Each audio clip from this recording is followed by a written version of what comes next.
ఉన్నది. గమనించామని గమనిస్తూ అవును కరెక్టే, గమనించాడు, అన్నీ గమనిస్తున్నాడు, అన్నిటిని గమనించాడు, తను తానే గమనిస్తున్నాడుగా, తను తాను గమనిస్తున్నాడుగా, ఎరుక లేకుండా కుదరదుగా.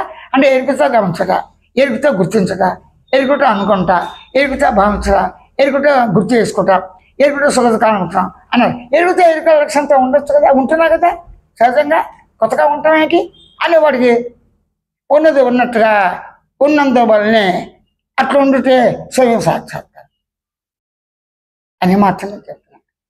అప్పుడు ఇంతకుముందు చేసిన ప్రయత్నాలు ఆ ప్రయత్నం చేయమన్నా చేయక్కర్లేదు అంటే అది మీ ఇష్టం.